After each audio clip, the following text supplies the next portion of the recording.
Just Call Me Swift here with a quick recap of April 29th State of the Game. I'm dumb. I'm incredibly stupid.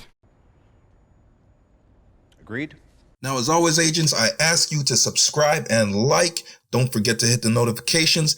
Thank you to everybody who has helped grow this channel. All right, agents, so this week's State of the Game was definitely a little bit lackluster in terms of quality and quantity of information. So the first thing I want to talk to you about is the leagues. Now, the leagues are back, and you would be surprised at how many people don't quite understand how the leagues work.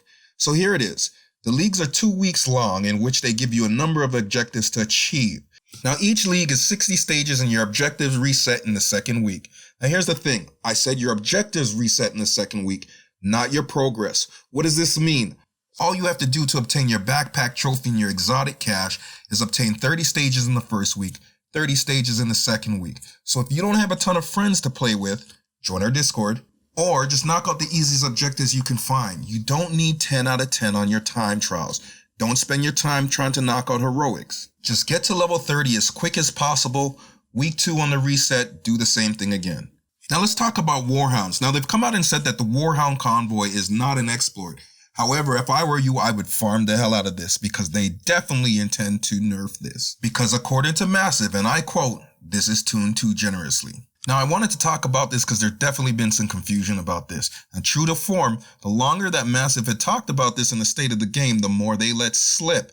Now they're definitely looking at ways to change how the Warhound spawns or where people come out of the manhole. Now, they did say this, that it's a boring way to farm and too rich in XP in comparison to more fun things.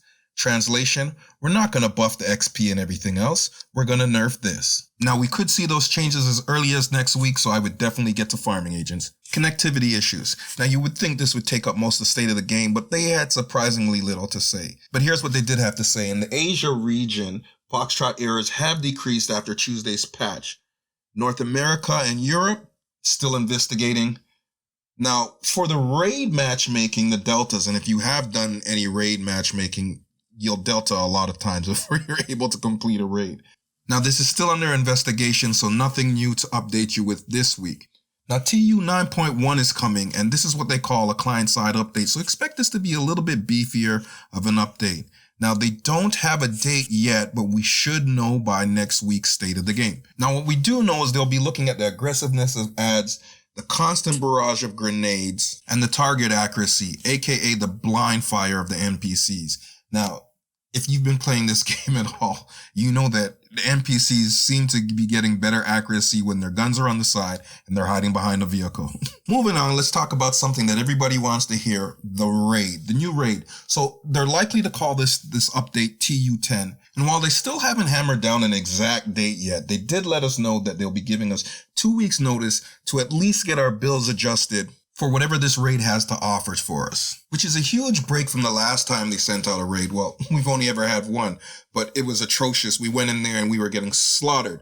So at least this time we'll be able to adjust our builds. And that was this week's State of the Game. And as always, agents, thank you for tuning in, and I am out.